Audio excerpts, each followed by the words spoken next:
Hey guys, welcome you all in Oasis Education.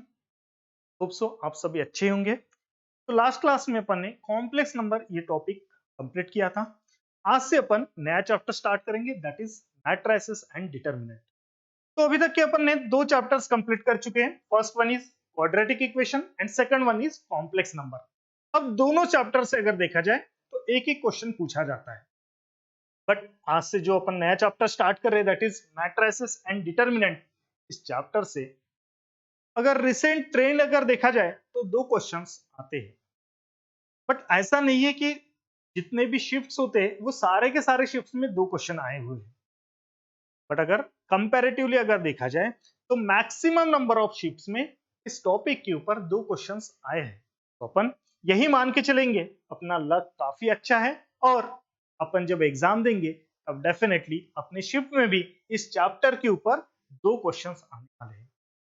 अब मैं इसलिए ये अच्छा बोलूंगा बिकॉज ये चैप्टर पढ़ने के लिए काफी आसान है, बट फिर से प्रोवाइडेड दैट में एक चीज वही आएगी कि आपको डेली पढ़ना पड़ेगा, आपको होमवर्क करना पड़ेगा। तो डेफिनेटली मैं यही एक्सपेक्ट करूंगा कि ईच एंड एवरी स्टूडेंट इस चैप्टर के दो क्वेश्चंस सॉल्व कर पाएंगे और डेफिनेटली कर ही लेंगे। ठीक है, तो चलिए अपन आगे पढ़ते हैं कि ये चैप्टर में क्या पढ़ना है। सबसे पहले इसकी डेफिनेशन देख लेते हैं। मैट्रिसेस में a set of m cross n numbers arrange in the form of an order set of m rows and n columns. अब देखिए इस चैप्टर में सबसे इंपॉर्टेंट ये है that is m rows n columns, m cross n। ये पढ़ते time अपने को अपोजिट नहीं लिखना है, मीन्स गलती से m क्रॉस n की जगह n क्रॉस m अगर लिख दिया तो जो कुछ भी अपन पढ़ रहे हैं वो टोटली गलत माना जाएगा। ध्यान में रखिए, सबसे पहले m बाद में n, पहले m आएगा बाद में n आएगा। m हमेशा रोज इंडिकेट करेंगे, n हमेशा कॉलम इंडिकेट करेंगे। तो जाहिर सी बात है डेफिनेशन पढ़ने के बाद तो कुछ समझ में आया नहीं होगा। इन लेमैन लैंग्वेज अगर मैं मैट्रिसेस को डिफाइन करूं तो सिंपल इस तरह से बोलूंगा, it is the arrangement of numbers. अपने पास काफी सारे नंबर्स हैं, उन नंबर्स को अपन अरेंज करेंगे कुछ रो और कॉलम के फॉर्मेट में। तो डेफिनेटली जो फॉर्म दिखेगा आपको it is a matrices, it is a matrices. ठीक है, तो अपन वही बोलेंगे simple, it is an arrangement of numbers in a row and column format. उसमें अपन m rows and n column consider कर रहे हैं। ठीक है, तो अपन देखते हैं। अगर मान के चलिए कि a अगर मैं मैट्रिक्स कंसिडर कर रहा हूं, a अगर ये मैट्रिक्स कंसिडर कर रहा हूं तो देखिए इसके एलिमेंट्स देखते हैं a11 a12 a13, इस तरह से आगे जाएगा a1n तक के। ठीक है, नेक्स्ट a21 a22 a23 आगे जाते जाएगा a2n। नेक्स्ट है a31 a32 a33 आगे चलते जाएगा a3n। इस तरह से रोज भी बढ़ते जाएगी और a1 2 3 मैं m कंसिडर करूंगा 1, am2 am3 आगे चलते चलते amn। ये हो गया एक मैट्रिक्स जिसके a11 a12 a13 a14 इस तरह से a1n ये सारे के सारे उसके एलिमेंट्स कहा जाएगा। अब सबसे इंपॉर्टेंट इस चैप्टर में कोई भी मैट्रिक्स का ऑर्डर लिखना, तो ऑर्डर में ध्यान में रखिए सबसे पहले रोज लिखा जाता है बाद में कॉलम्स। तो देखिए ये जो a11 a12 a13 जिस तरह से मैं हॉरिजॉन्टली रीड कर रहा हूं यही है फर्स्ट रो, ये सारे के सारे एलिमेंट्स पहली रो में। ठीक है, ये A21 A22 A23 up to A2n ये है सेकंड रो। इस तरह से this one is third row, यहां से फोर्थ फिफ्थ सिक्स चलते जाएगा। एंड वाली अपनी रो कौन सी है, mth रो। तो इसलिए यहां पे लिखेंगे अपन टोटल नंबर ऑफ रोज कितने हैं तो m बाय, ये क्रॉस को अपन यहाँ पे बाय पढ़ेंगे यहाँ पे हमेशा। कॉलम्स, कॉलम्स वर्टिकली होते हैं, ये है कॉलम्स। हाँ, पहले कॉलम में कौन कौन से एलिमेंट्स है तो देखिए a11 a21 a31 up to AM1. These are the elements of the first column. अगर मैं सेकंड कॉलम की बात करूं तो ये हो गया सेकंड कॉलम, इसमें A12, A22, A32 up to AM2 ये हो गया elements of the second column.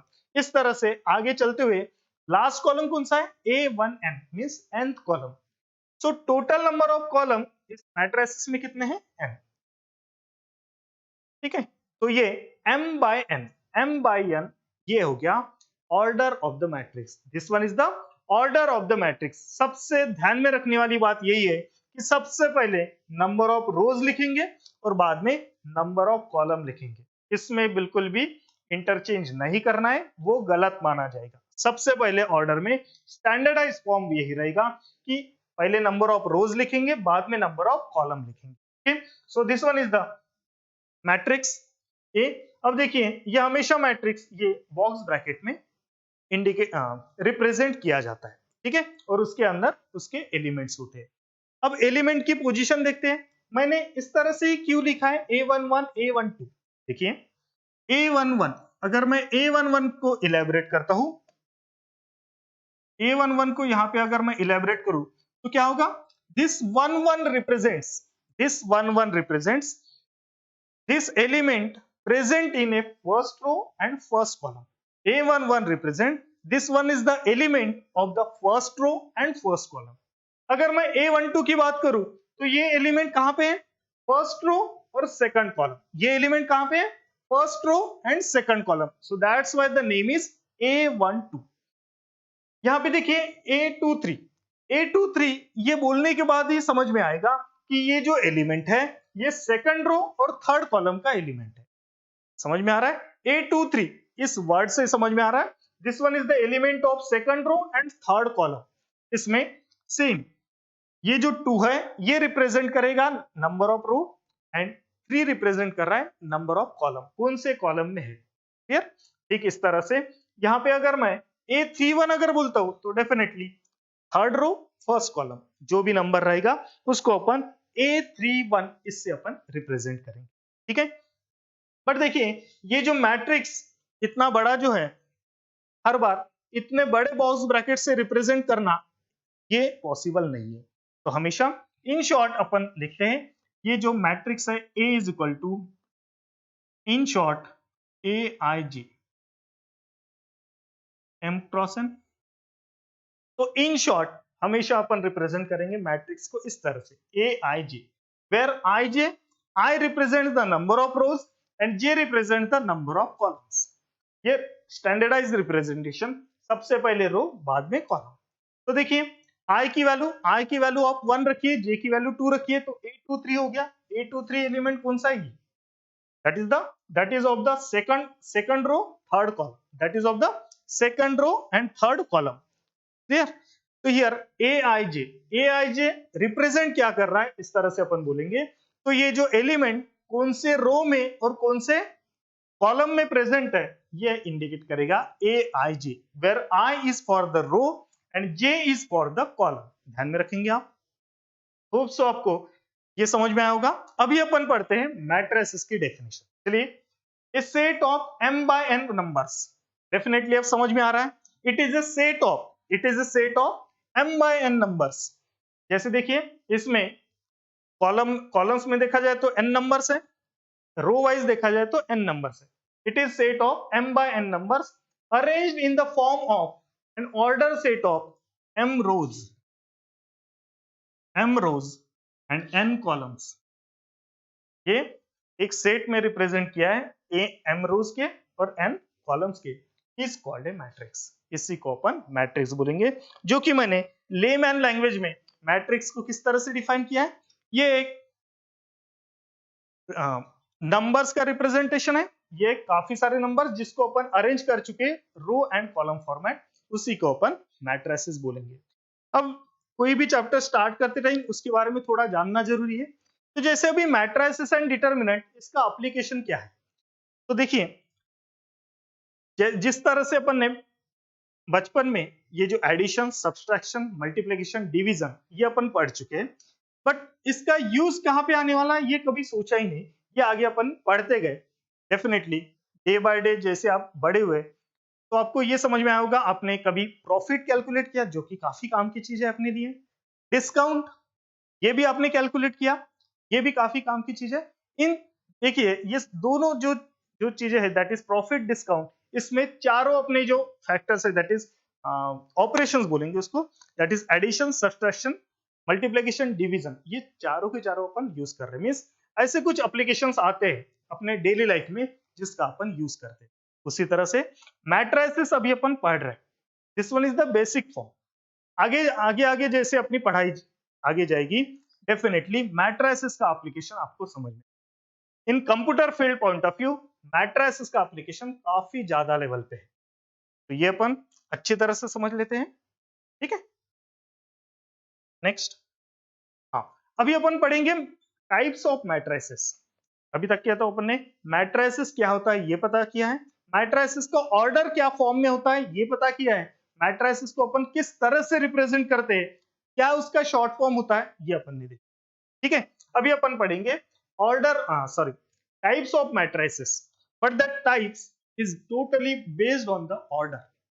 Matrices का ऑर्डर क्या रहेगा उसी के बेसिस पे उसका टाइप बोला जाएगा, मींस वो मैट्रिक्स का नाम उसी के बेसिस पे दिया जाएगा। जैसे पहला टाइप अपन पढ़ रहे स्क्वायर मैट्रिक्स, तो स्क्वायर मैट्रिक्स की डेफिनेशन क्या है, a matrix in which number of rows is equal to number of column.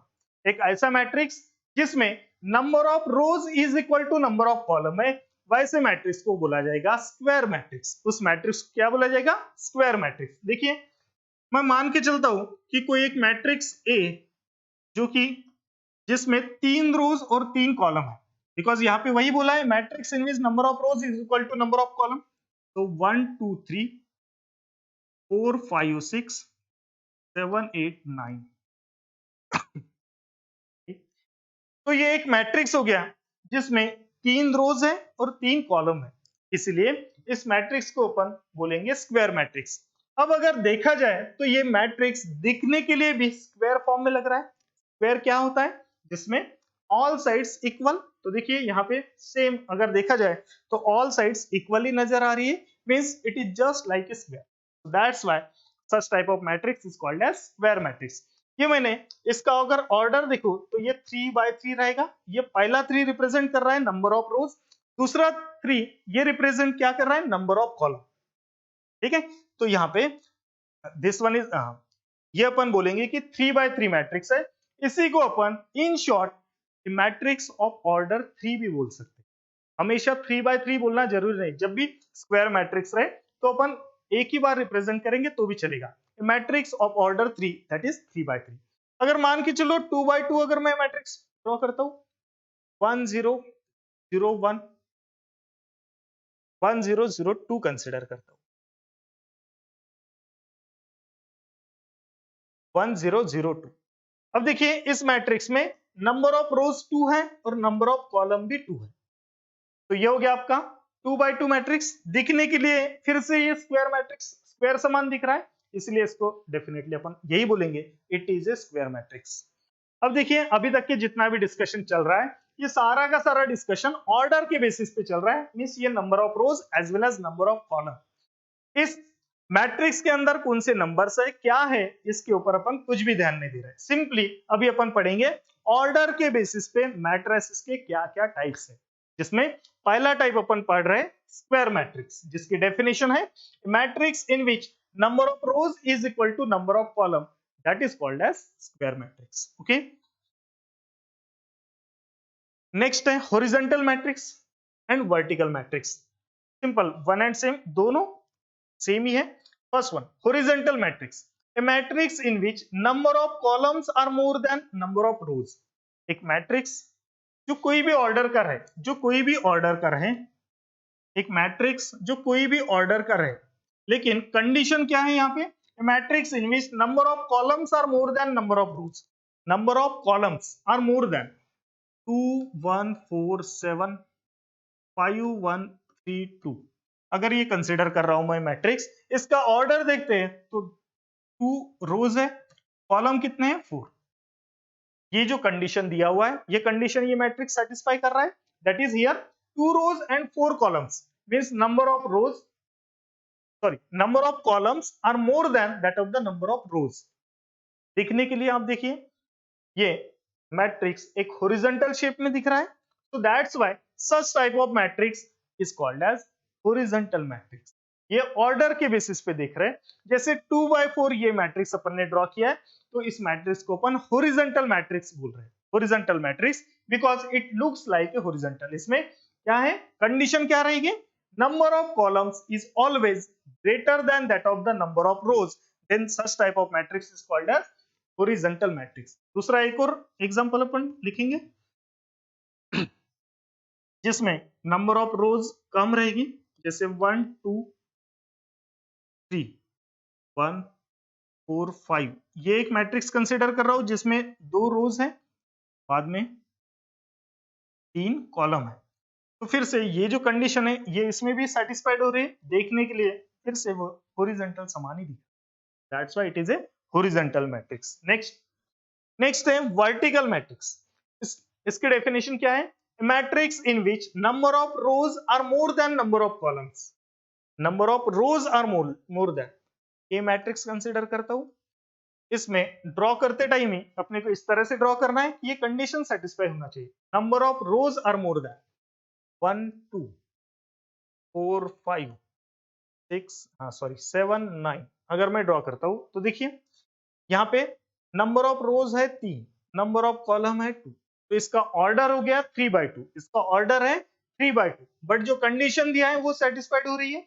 इसमें नंबर ऑफ रोज ये 3 है, नंबर ऑफ कॉलम 2 है, तो कंडीशन वही है। तो अगर देखा जाए रिप्रेजेंटेशन पॉइंट ऑफ व्यू ये वर्टिकली दिख रहा है, vertically, so that's why such type of matrix is called as vertical matrix, जिसका ऑर्डर 3/2। एक और मैट्रिक्स अपन देखते हैं, 4 2 1 3 5 4 1 0 2 5 4 4। ये मैट्रिक्स देखा जाए तो इसमें 4 रोज है, 3 कॉलम है, तो 4/3 हो गया, means number of rows is greater than number of column, at that time it looks like a vertical in shape, so that's why it is called as vertical matrix. तो होप सो आपको समझ में आ रहा होगा। सबसे पहले अपन ने पढ़ा था ये स्क्वायर मैट्रिक्स, जिसमें number of rows is equal to number of columns होते हैं, उसे स्क्वायर मैट्रिक्स बोला जाएगा। नेक्स्ट हॉरिजॉन्टल एंड वर्टिकल, दोनों इसके लिए कंडीशन जस्ट अपोजिट है। ओके, नेक्स्ट अपन देखते हैं row matrix and column matrix. अब देखिए it is special, we can say that it is a special category of, it is a special category of horizontal matrix and vertical matrix. इस तरह से देखिए row matrix क्या होता है, a matrix having only one row, a matrix having only one row,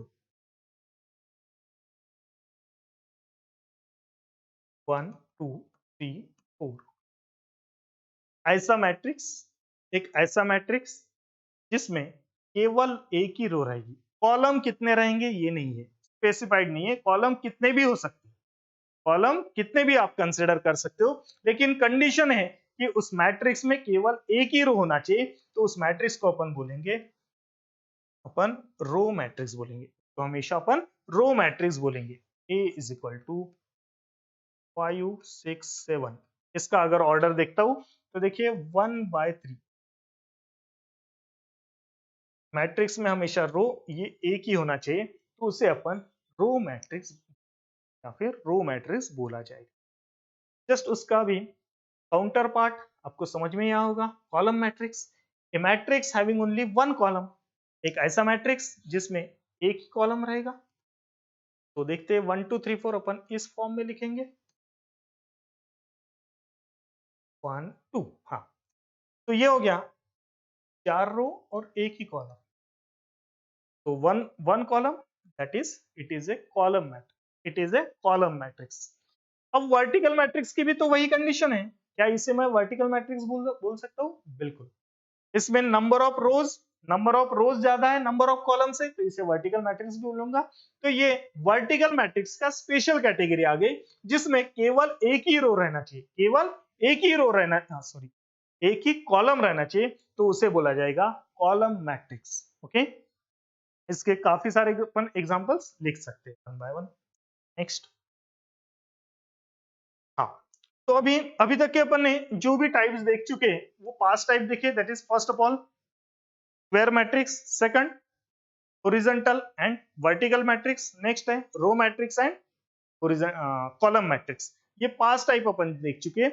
but ये past type देखते time ये टाइप्स मैट्रिक्स के on the basis of order है, मींस मैट्रिक्स का क्या ऑर्डर है उसी के बेसिस पे ये टाइप्स लिखा गया है। बट वो मैट्रिक्स के अंदर क्या क्या एलिमेंट्स है उसके बारे में बिल्कुल भी डिस्कशन नहीं हुआ है अभी तक। समझ में आ रहा है? अगर अगर अगर अपन देखते हैं कि वो मैट्रिक्स के अंदर क्या क्या एलिमेंट्स होना चाहिए, किस तरह से एलिमेंट्स रहेंगे, उसके बेसिस पे जो टाइप रहेंगे, means on the basis of element, matrices classification on the basis of elements. अभी अपन देखते हैं उसमें सबसे पहला रहेगा डायगोनल मैट्रिक्स। उसमें सबसे पहला अपन पढ़ रहे डायगोनल मैट्रिक्स। अब डायगोनल मैट्रिक्स की डेफिनेशन देखिए, square matrix, square matrix A is equal to A I J N cross N. अब जाहिर सी बात है यहाँ पे बोला गया है स्क्वायर मैट्रिक्स, तो यहाँ पे ये जो number of rows is equal to number of column आना ही चाहिए। इसमें n क्रॉस n बोलो आप या फिर m क्रॉस n m बोलो, लेकिन ये सेम होना चाहिए। Is called a diagonal matrix if aij is equal to 0 for all I is not equal to j। अब देखिए ये इस फॉर्म में लिखा गया है डेफिनेशन, ये थोड़ा सा समझने के लिए आपको डिफिकल्टी होगी। इनिशियल लेवल है अपने इस चैप्टर का, तो इलेबोरेट करता हूं मैं इसको। देखिए एक ऐसा मैट्रिक्स स्क्वायर मैट्रिक्स कंसीडर करना है, बिल्कुल मैं एक स्क्वायर मैट्रिक्स कंसीडर करता हूं। मान के चलिए 3/3 n क्रॉस n 3/3 अपन कंसीडर करेंगे। aij मींस यहाँ के elements is called diagonal matrix if aij is equal to 0 for all I is not equal to 0। अगर मैं aij के फॉर्म में इस मैट्रिक्स लिखूं तो देखिए a11 a12 a13, यहां पे अगर लिखूंगा तो a21 a22 a33, इस रो में आएंगे a31 a32 a33। अब देखिए यहाँ पे टोटल 9 एलिमेंट्स हैं, जिसमें A11 A12 इस तरह से नाम दिया है, जो कंडीशन दिया है उसी के बेसिस पे अपन ने नोमेनक्लेचर मींस नाम दिया है हर एक एलिमेंट को। कंडीशन क्या है? If aij is equal to 0, aij इनमें से कुछ एलिमेंट्स 0 होने वाले हैं, लेकिन उसके लिए कंडीशन क्या रहेगी? और I is not equal to j। अगर मैं A11 इसकी अगर मैं बात कर रहा हूं A11, तो A11 में देखिए I की वैल्यू 1 है, J की भी वैल्यू 1 है, means I is equal to J है, तो ये एलिमेंट 0 नहीं होना चाहिए। A12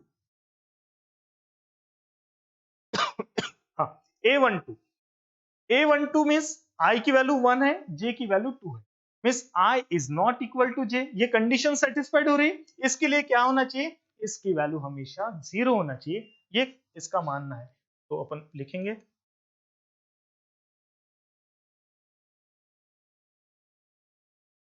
A is equal to, अब इसकी वैल्यू 0 नहीं होना चाहिए, तो 0 के अलावा कोई और नंबर 2 दे देता हूं मैं, इसकी वैल्यू 2 दे देता हूं। हाँ A12 इसमें ये कंडीशन सेटिस्फाइड हो रही है, means I is not equal to J, I is not equal to J, तो इसकी वैल्यू 0 होना चाहिए, ये डेफिनेशन ही बोल रही है।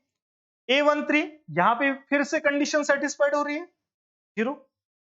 A21 same condition satisfied 0।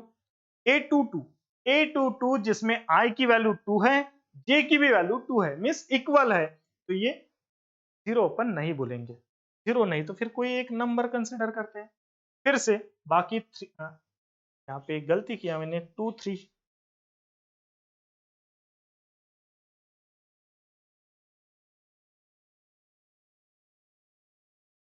2 3 ठीक है। हाँ अब देखिए 2 3 फिर से वही 0, इस तरह से नीचे अगर देखते अपन,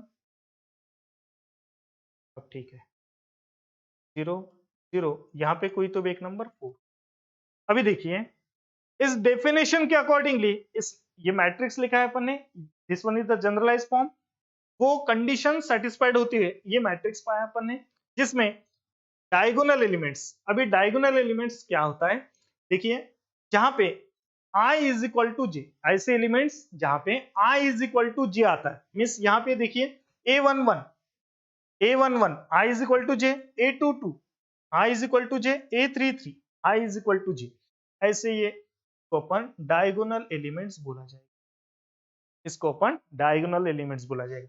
तो इस मैट्रिक्स में देखिए ये जो डायगोनल एलिमेंट्स है, ये डायगोनल एलिमेंट्स की वैल्यू जीरो नहीं है, ये डायगोनल एलिमेंट्स की वैल्यू जीरो नहीं है, बाकी सारे एलिमेंट्स मींस डायगोनल एलिमेंट्स छोड़ के बाकी सारे एलिमेंट्स की वैल्यू हमेशा जीरो रहेगी, इसमें हमेशा जीरो रहेगी। अब देखिए कंफ्यूजन वाली बात, ये यहाँ पे क्या बोला है कि डायगोनल एलिमेंट छोड़ के बाकी सारे के सारे एलिमेंट्स जीरो होना चाहिए, बट ऐसा नहीं बोला गया कि डायगोनल एलिमेंट भी जीरो नहीं हो सकता, इसमें से कोई एक नंबर जीरो आ सकता है, मैं कंसिडर कर सकता हूं इस नंबर को जीरो। ठीक है, तो देखिए फिर से यहाँ पे ये कंडीशन तो सेटिस्फाइड हो रही है कि डायगोनल छोड़ के बाकी सारे के सारे एलिमेंट जीरो रहे, तो ऐसे मैट्रिक्स को बोला जाएगा डायगोनल मैट्रिक्स। ऐसे मैट्रिक्स को क्या बोला जाएगा? Diagonal matrix. Means diagonal elements के बारे में कुछ भी कमेंट नहीं करनी है, वो जीरो भी रह सकते हैं, नॉन जीरो भी रह सकते हैं, लेकिन अदर देन डायगोनल एलिमेंट्स सारे के सारे एलिमेंट्स जीरो ही होना चाहिए, सारे के सारे एलिमेंट्स जीरो ही होना चाहिए, तो उस मैट्रिक्स को बोला जाएगा डायगोनल मैट्रिक्स। उस मैट्रिक्स को क्या बोला जाएगा? Diagonal matrix. तो होप सो आपको ये समझ में आया होगा, आप ये डेफिनेशन और उसके कुछ ये एग्जांपल्स आप लिख सकते हैं। नेक्स्ट है कैटेगरी स्केलर मैट्रिक्स। नेक्स्ट है स्केलर मैट्रिक्स, इसकी डेफिनेशन सबसे पहले अपन देख लेते हैं। ए डायगोनल मैट्रिक्स, ए डायगोनल मैट्रिक्स मतलब इसमें सिंपल सी एक चीज आ गई कि उसके जो डायगोनल एलिमेंट्स है वो उसके ऊपर अपन कमेंट नहीं करेंगे, जीरो भी रह सकते हैं, नॉन जीरो भी रह सकते हैं, लेकिन उसके अलावा जितने भी नंबर्स है वो जीरो ही रहेंगे। A diagonal matrix in which all the diagonal elements are equal. अब यहाँ पे कंडीशन है, मतलब ये स्पेशलाइज फॉर्म हो गया डायगोनल मैट्रिक्स का। इसमें क्या बोला गया है कि ये एक डायगोनल मैट्रिक्स रहेगा। अब डायगोनल मैट्रिक्स है तो डायगोनल मैट्रिक्स की जो कंडीशन अपन पढ़ चुके हैं वो सारी एप्लीकेबल रहेगी, मींस वो स्क्वायर मैट्रिक्स भी रहने वाला है। स्केलर मैट्रिक्स ये स्क्वायर मैट्रिक्स भी रहेगा, उसमें ये कंडीशन सेट ये रहेगी, और ये जो डायगोनल मैट्रिक्स की कंडीशन है सबसे इंपॉर्टेंट कंडीशन, ये भी एप्लीकेबल रहेगी। और साथ ही साथ इसमें एक नई कंडीशन आने वाली है, कौन सी? A diagonal matrix in which all the diagonal elements are equal. Means इसमें जो डायगोनल एलिमेंट्स चाहिए वो इक्वल कंसीडर करना है, तो ऐसे मैट्रिक्स को बोला जाएगा स्केलर मैट्रिक्स। ऐसे मैट्रिक्स को क्या बोला जाएगा?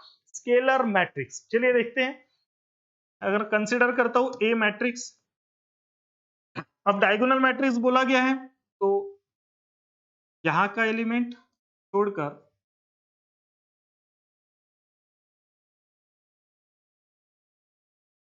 ये जीरो होना चाहिए, ये तो कंडीशन है because it is a diagonal matrix. ठीक है, ए डायगोनल मैट्रिक्स तो इस तरह से आना चाहिए, यहाँ पे जीरो भी हो सकता है, नॉन जीरो भी रह सकता है। In which all the diagonal elements, ये सारे के सारे डायगोनल एलिमेंट्स होते हैं तीन। डायगोनल एलिमेंट्स कौन से होते हैं ये मैंने आपको बताया, कि ऐसे एलिमेंट्स जहां पे i इज इक्वल टू जे आ रहा है, मींस a11 a22 a33, ऐसे एलिमेंट्स को डायगोनल एलिमेंट्स बोला जाएगा। ठीक है, तो ऐसे एलिमेंट्स की वैल्यू अगर मैं मान के चलता हूं 2 है तो सारे एलिमेंट्स 2 रहेंगे, तो इस मैट्रिक्स को बोला जाएगा स्केलर मैट्रिक्स। इस मैट्रिक्स को क्या बोला जाएगा? स्केलर मैट्रिक्स, जो कि अपन ने फॉर एग्जांपल के तौर पे 3x3 मैट्रिक्स कंसीडर किया है। लास्ट डायगोनल एलिमेंट जो एक्सप्लेन किया था उसमें भी मैंने 3x3 मैट्रिक्स कंसीडर किया है। इसका मतलब ये नहीं कि ये सारे के सारे 3x3 के लिए एप्लीकेबल है, ऐसा बिल्कुल भी नहीं। ये स्क्वायर मैट्रिक्स है, आप ऑर्डर 3 ले सकते हैं, ऑफ ऑर्डर 2 ले सकते हैं, ऑफ ऑर्डर 4 ले सकते हैं, कुछ भी ले सकते हैं। क्लियर है? 2 के लिए अगर देखो तो A is equal to matrix मैं लिखता हूं 3 0 0 3, ये हो गया 2x2 मैट्रिक्स जिसमें 2 रो और 2 कॉलम है। इस एलिमेंट का नाम अगर देखूं तो a11, इसका नाम देखूं तो a22, तो डेफिनेटली ये डायगोनल एलिमेंट्स कहा जाएगा। इसका नाम है a12, ये नॉन डायगोनल एलिमेंट्स है जिसकी वैल्यू 0 रहना चाहिए। दिस वन इज a21, ये भी नॉन डायगोनल एलिमेंट्स है तो इसकी वैल्यू 0 होना चाहिए। अभी आपके दिमाग में एक क्वेश्चन आ रहा होगा या फिर थोड़ा कंफ्यूज हो रहे होंगे आप, सर आपने इसको बोला है डायगोनल, क्या ये डायगोनल है? ये वाला डायगोनल है? तो नहीं, ये नहीं रहेगा। क्यों? इसमें जो कंडीशन है a i j, where i is equal to j, ये कंडीशन सेटिस्फाइड नहीं होती है। तो इसीलिए इसको अपन डायगोनल एलिमेंट्स नहीं बोलेंगे, केवल ये रहेंगे इसके डायगोनल एलिमेंट्स। समझ में आ रहा है? ओके, नेक्स्ट, आइडेंटिटी और यूनिट मैट्रिक्स। आइडेंटिटी और यूनिट मैट्रिक्स। अब फिर से a diagonal matrix in which all diagonal elements are equal to 1।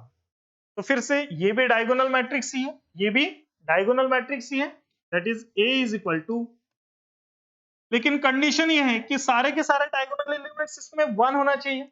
तो 1 0 0 0 1 0 0 0 1। तो जब भी सारे के सारे डायगोनल एलिमेंट्स अगर 1 रहेंगे तो डेफिनेटली अपन इसे बोलेंगे आइडेंटिटी मैट्रिक्स और यूनिट मैट्रिक्स। अब आपको यही लग रहा होगा सर इससे पहले अपन ने तो स्केलर मैट्रिक्स पढ़ा है जिसकी डेफिनेशन थी कि सारे के सारे डायगोनल एलिमेंट्स ये सेम होना चाहिए, इसमें भी सेम है। तो क्या अपन आइडेंटिटी मैट्रिक्स को स्केलर मैट्रिक्स बोला जाएगा? बिल्कुल, it is correct. Every identity matrix is a scalar matrix. Every identity matrix is a scalar matrix, but converse is not true. उसका अपोजिट पार्ट ये ट्रू नहीं है। क्यों? बिकॉज ये स्केलर मैट्रिक्स है। स्केलर मैट्रिक्स क्या बोल रहा है कि सारे के सारे डायगोनल एलिमेंट्स ये सेम रहना चाहिए। कौन सी वैल्यू रहना चाहिए ये कंपल्शन नहीं है। इसमें 2 रह सकता है, 3 रह सकता है, 4 रह सकता है, 5 रह सकता है, कोई भी वैल्यू रह सकती है। ठीक है, तो ये रहेगा आपका स्केलर। आइडेंटिटी का मीनिंग क्या हो गया कि यहाँ पे कंपल्शन है कि जो आपके डायगोनल एलिमेंट्स हैं वो सारे के सारे एलिमेंट्स ये 1 होना चाहिए, तो ही अपन बोलेंगे कि this one is identity matrix, और इसी को बोला जाएगा यूनिटी मैट्रिक्स और यूनिट मैट्रिक्स। क्लियर? अब ये 3x3 है इसलिए इसको बोलेंगे it is a identity matrix और unit matrix of order 3। Basically this identity matrix और यूनिट मैट्रिक्स रिप्रेजेंट किया जाता है आई एन इससे। ठीक है, आई एन इससे अपन रिप्रेजेंट करते इस यूनिटी मैट्रिक्स या फिर आइडेंटिटी मैट्रिक्स को। ये 3x3 है तो अपन लिखेंगे I3, that is I3 represents, it is A unity और आइडेंटिटी मैट्रिक्स, यूनिट मैट्रिक्स और identity matrix of order 3। Of order, ध्यान में रखना है सभी ये चीजें। क्वेश्चन इसी तरह से, ये कंफ्यूजिंग पार्ट वही है। every identity matrix is a scalar matrix but the converse part is not true. okay, next है अपना null matrix। अब null matrix very simple, a matrix whose all elements are 0 is called a null matrix। एक ऐसा matrix जिसके सारे के सारे elements 0 रहेंगे तो ये नल मैट्रिक्स कहलाएगा। क्या मैं इस नल मैट्रिक्स को इस तरह से लिख सकता हूं, दैट इज 2/3। तो देखिए अच्छे से आप डेफिनेशन पढ़िए। ए मैट्रिक्स, यहाँ पे ना ही स्क्वायर मैट्रिक्स बोला है, ना ही डायगोनल मैट्रिक्स बोला है, ना ही कोई कंडीशन कंसीडर किया है। मींस यहाँ पे क्या ऑर्डर लेना है ये तो अपन नहीं जानते। मींस यहाँ पे बोला ही नहीं है, ऑर्डर की बातें किया ही नहीं है। यहाँ पे बात किसकी है? Matrix whose all elements are 0। Means यहाँ पे केवल मैट्रिक्स के अंदर जो एलिमेंट्स होते हैं उन एलिमेंट्स की बात किया है। ठीक है, यहाँ पे देखिए 0 0, यहाँ पे देखिए 0 0। मींस एलिमेंट्स जो रहेंगे वो सारे के सारे 0 एलिमेंट्स, मींस 0 रहना चाहिए, उनकी वैल्यू 0 रहना चाहिए। वो सारे के सारे एलिमेंट्स 0 रहेंगे, बट वो कौन से ऑर्डर के रहेंगे ये कंपल्शन नहीं है। ओके, सो 2/2 मैट्रिक्स, ये स्क्वायर मैट्रिक्स कंसीडर कर रहा हूं, बट उसके सारे एलिमेंट 0 है तो ये नल मैट्रिक्स कहलाएगा। इट इज ए 2/3 मैट्रिक्स, इसको अपन हॉरिजॉन्टल मैट्रिक्स भी बोलेंगे, बट सारे के सारे एलिमेंट्स क्या है? 0, तो इसे बोला जाएगा, इसे क्या बोला जाएगा? Null matrix. ओके, नेक्स्ट है upper triangular and lower triangular. चलिए ये अभी अच्छे से पढ़ना है आपको, अपर ट्रायंगुलर लोअर ट्रायंगुलर। इसमें बोला गया है ए स्क्वायर मैट्रिक्स। डेफिनेशन में सबसे पहले तो अपन अपर ट्रायंगुलर देख रहे हैं। इसमें ए स्क्वायर मैट्रिक्स मींस इसका ऑर्डर, इसके number of rows is equal to number of column होना चाहिए। Aij is called an upper triangular matrix if Aij is equal to 0 for all I greater than j। अब ये condition कौन सी रहेगी, देखिए, for I is greater than j। सबसे पहले फिर से मैं example point of view 3x3 matrix से कंसीडर करता हूं, एक जनरलाइज फॉर्म लिख लेता हूं ताकि अपन ये कंडीशन के सारे मैट्रिक्स बना पाए। तो A11, A12, A13, A21, A22, A23, A31, A32, A33। तो अब देखिए, ये है एक 3x3 मैट्रिक्स जिसमें ये जो कंडीशन है, ये कंडीशन पुट करके अपन एक नया मैट्रिक्स बनाएंगे। देखिए A11, A11 कंपल्शन नहीं है, कुछ भी नहीं दिया है। Aij 0 कब, I is greater than j, I is greater than j, that is called as upper triangular। I is greater than j, 1 1 है मतलब इक्वल है, कुछ भी एलिमेंट कंसीडर कर सकता हूं। A12, A12 मतलब I की वैल्यू छोटी है, j की वैल्यू बड़ी है, तो कुछ भी वैल्यू कंसीडर करूं, कुछ भी कंपल्शन नहीं है, कुछ बोला ही नहीं है यहाँ पे। A13 फिर से I की वैल्यू छोटी है, j की वैल्यू बड़ी है, मैं कंसीडर करता हूं 4। A21 की अगर मैं बात करूं तो I की वैल्यू 2 है, J की वैल्यू 1 है, मींस यहाँ पे दिखाई दे रहा है कि I is greater then J। यहाँ पे कंडीशन वही है, I is greater then J। अगर I ग्रेटर देन J रहे तो Aij की वैल्यू यहाँ पे 0 हो जाएगी, यहाँ पे 0 हो जाएगी। नेक्स्ट A22 फिर से वही, कुछ भी कंसिडर कर सकता हूं, सेम है। A23 I लेस देन है, J ग्रेटर है, कुछ भी कंसिडर कर सकता हूं। A31 अब देखिए यहाँ A31 I की वैल्यू 3 है, J की वैल्यू 1 है, मींस यहाँ पे I ग्रेटर देन J, ये कंडीशन है, वो कंडीशन फुलफिल हो रही है, तो Aij की वैल्यू यहाँ पे 0। A32 फिर से वही, और A33 कुछ भी कंसिडर कर सकता हूँ। तो देखिए ये जो मैट्रिक्स फॉर्म किया है अपन ने डेफिनेशन के ऊपर से, यही रहेगा आपका अपर ट्रायंगुलर मैट्रिक्स। यही क्या रहेगा, अपर triangular matrix. This one is your upper triangular matrix. यहाँ पे देखिए, अगर ये तीनों एलिमेंट्स, देखिए इट इज ए ट्रायंगल समान फॉर्म हुआ, तीनों एलिमेंट्स को अगर मैं देखता हूं तो ट्रायंगल समान दिखते हैं।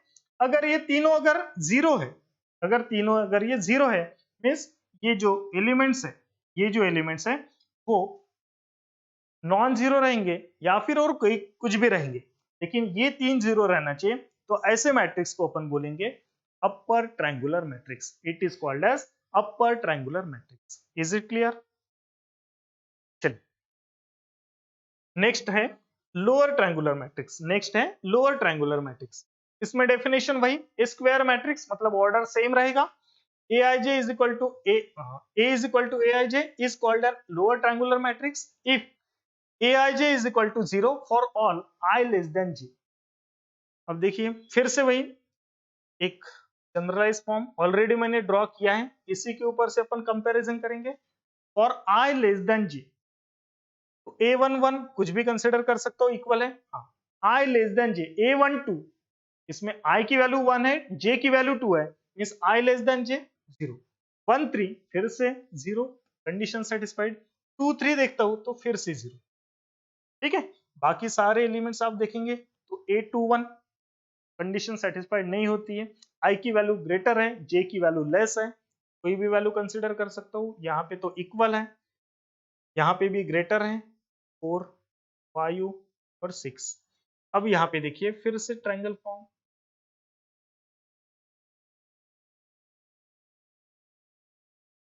तो ये मैट्रिक्स को बोला जाएगा लोअर ट्रायंगुलर मैट्रिक्स। इस मैट्रिक्स को क्या बोला जाएगा, लोअर ट्रायंगुलर मैट्रिक्स। समझ में आ रहा है? तो जो डेफिनेशन दिया है आपको ये समझ में आ रहा होगा, वो डेफिनेशन अगर अपने को अच्छे से समझ में आ गई, अच्छी तरह से अगर अपन लिख चुके हैं, तो ये जो मैट्रिक्स बनाना ये कोई बड़ी बात नहीं है। ये टोटल आज का सेशन अगर देखा जाए तो ज्यादा से ज्यादा थियोरेटिकल सेशन आपको लग रहा होगा, जाहिर सी बात है। This one is the first class of matrices. इसमें सारे अपन मैट्रिसेस के टाइप्स, इसका बेसिक्स पढ़ेंगे। ठीक है, ये होप सो आप अच्छी तरह से लिख के भी रखेंगे ताकि आगे चल के जब अपन क्वेश्चंस पढ़ेंगे तो सिंपल अपर ट्रायंगुलर मैट्रिक्स उसका कोई डेफिनेशन या फिर उसका कोई डिस्क्रिप्शन नहीं बताया रहेगा, सिंपल आपको ये बोला रहेगा एक अपर ट्रायंगुलर मैट्रिक्स है और उसके आगे अपने को पढ़ना है, उसके आगे अपने को सॉल्व करना है। तो अपर ट्रायंगुलर मैट्रिक्स होता कैसे है यही सबसे पहले जानना जरूरी है, यही अच्छे से जानना जरूरी है। तो अगर ये आपको पता चल गया कि this one is upper triangular matrix, this one is the required condition for that, तो इसके आगे जो क्वेश्चंस में कंडीशन दी रहेगी इसके आगे अपन पुटअप करके सॉल्व कर पाएंगे। बट अगर नहीं समझ में आएगा अपर ट्रायंगुलर मैट्रिक्स क्या है उस टाइम पे, तो आगे का क्वेश्चन तो दूर की बात रहेगी। ठीक, तो आज का सेशन थियोरेटिकल है बट वो काफी इंपॉर्टेंट है और आप लिख कर रखिए अच्छे से। ठीक, नेक्स्ट नेक्स्ट अभी अपन पढ़ते हैं operation of matrices. Operation of matrices, इसमें अभी अपन पढ़ेंगे इक्वालिटी, इक्वालिटी ऑफ मैट्रिसेस, इसमें पढ़ेंगे अपन equality of matrices, equality of matrices. इसमें देखिए दो matrix, two matrix of same order, two matrix of same order, उसके definition two matrix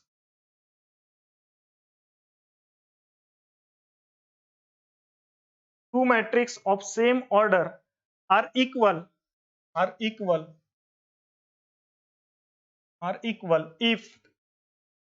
if their corresponding elements are equal, if their corresponding elements are equal। अब देखिए दो matrix को अपन equal बोलेंगे कब, जब उसके करस्पॉन्डिंग एलिमेंट्स इक्वल होना चाहिए। जैसे देखिए मैं मैट्रिक्स ए कंसीडर करता हूं is equal to matrix B, matrix A is equal to matrix B consider कर रहा हूं, तो देखिए two matrix of same order, तो डेफिनेटली ए मैट्रिक्स और बी मैट्रिक्स इन दोनों का ऑर्डर ये सेम रहना चाहिए।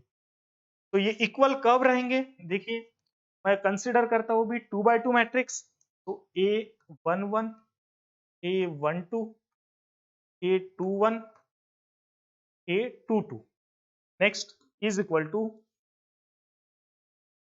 B11 B12 B21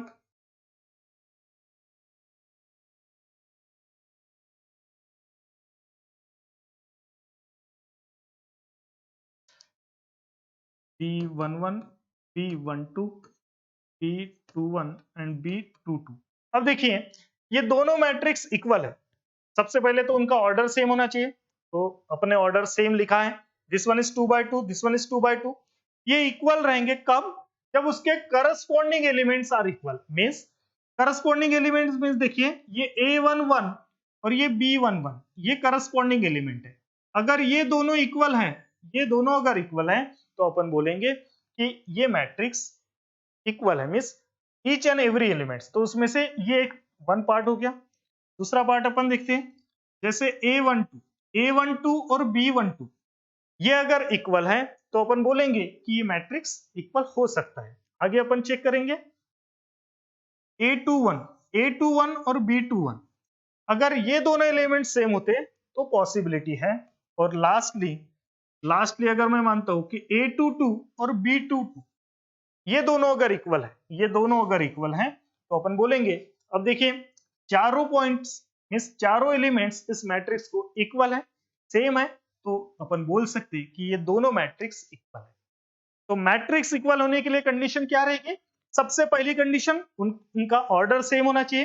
matrix equal होने के लिए कंडीशन सबसे पहली उनका ऑर्डर सेम होना चाहिए, और सेकंड कंडीशन मैट्रिक्स के अंदर जो करस्पॉन्डिंग एलिमेंट्स है वो भी सेम होना चाहिए। जैसे A11 is equal to B11 होना चाहिए, A12 is equal to B12 होना चाहिए, A21 is equal to B21 होना चाहिए, and next A22 is equal to B22 होना चाहिए।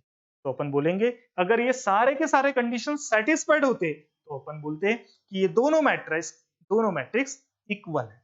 अगर इन चारों एलिमेंट्स में से कोई भी एक एलिमेंट भी अगर इक्वल नहीं है तो अपन ये नहीं बोल पाएंगे कि इक्वल रहेंगे, this matrix are said to be not equal, ये दोनों इक्वल नहीं रहेंगे। क्लियर है? चलिए इसी के बेसिस पे एक क्वेश्चन देखते हैं अभी अपन। साइड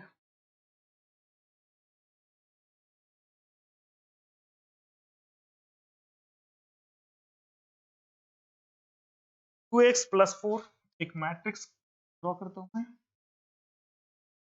2x प्लस 4, नेक्स्ट है 3y minus X, 3y minus X, next x sorry z plus 2 x plus z, z plus 2 x plus z, ठीक है, is equal to 0 5 3 minus 1 is equal to 0 5 3 minus 1, then find the value of find the value of then find the value of x plus y plus z, find the value of x plus y plus z, ठीक है।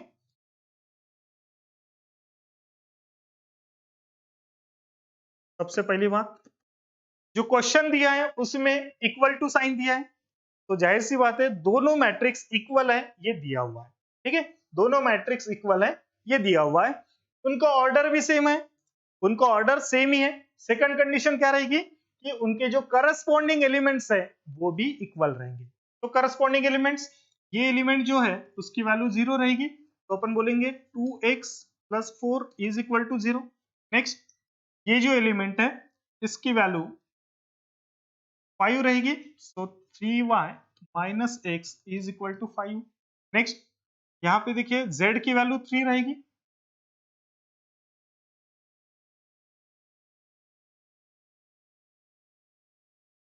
z plus 2 is equal to 0, and next है x plus z is equal to minus 1। यहां से आपको directly मिल रहा है z की value आपको डायरेक्टली मिल रही है -2, यहां से z की वैल्यू मिल जाएगी -2। अब z की वैल्यू -2 मिल चुकी है, यहाँ पे पुटअप कीजिए x plus -2 is equal to -1, तो x is equal to 2 minus 1 1 हो जाएगी, x की वैल्यू 1 हो जाएगी, यहाँ पे पुटअप करते हैं, तो 3y minus 1 is equal to 5, 3y is equal to 6, तो y इज इक्वल टू 2, तो आपको x y z की वैल्यू मिल चुकी है। इस इक्वेशन के सहारे अपन चेक करेंगे x की वैल्यू कितनी है 1, 2, 6, 2x प्लस 4,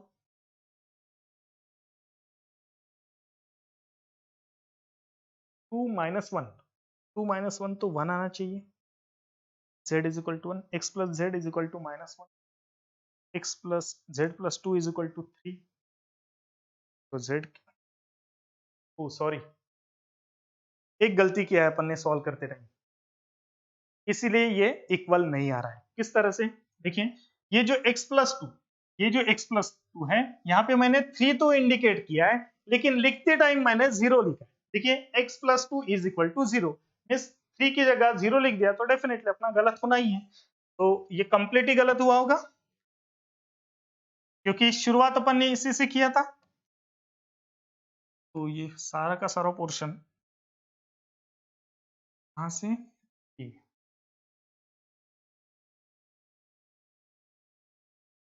डिलीट, हाँ यहाँ तक के सही है। 2x plus 4 is equal to 0, 3y minus x is equal to 5, z plus 2 is equal to 3, z plus 2 is equal to 3, and next है x plus z is equal to -1, is equal to -1। हाँ यहाँ से z की value 3 minus 2 1, अब सही है 3 2, हाँ 3 minus 2 1, यहाँ पे पुटअप करता हूं मैं x plus 1 is equal to -1, तो x की वैल्यू मुझे यहाँ से -2 मिल रही है, x की वैल्यू मुझे यहाँ से -2 मिल रही है। यहाँ से अगर देखूं तो 3y minus 2 is equal to 5, तो 3y is equal to 5 plus 2 7, और y इज इक्वल टू 7/3, और यहाँ पे देखिए, अब देखिए यहाँ पे 2x plus 4 is equal to 0, x की वैल्यू है -2। यहाँ पे अपन अगर पुटअप करते हैं, यहाँ पे अगर अपन पुटअप करते हैं तो 2 टू 4, माइनस के साथ -4, -4 प्लस 4 इज इक्वल टू 0। तो ये इक्वेशन अपना सेटिस्फाइड हो रहा है, तो ये इक्वेशन अपना सेटिस्फाइड हो रहा है, ठीक है। इसकी वैल्यू x की value -2 y minus x is equal to 5, ठीक है। तो फिर से वही, हाँ 5 प्लस 2 7, 7/3, ठीक है।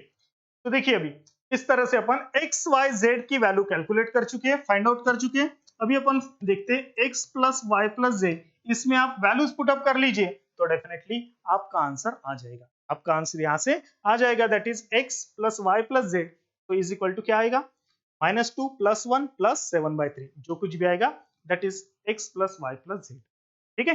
तो इसी के सहारे में इस तरह से अपन ये क्वेश्चंस, इस तरह के क्वेश्चंस मैट्रिक्स के सॉल्व कर सकते हैं, ठीक। चलिए आगे, या फिर अपन एक काम करते हैं, आज का लेक्चर यही खत्म करते हैं, इससे आगे अपन कल कंटिन्यू करेंगे, ठीक। चलिए, थैंक यू क्लास।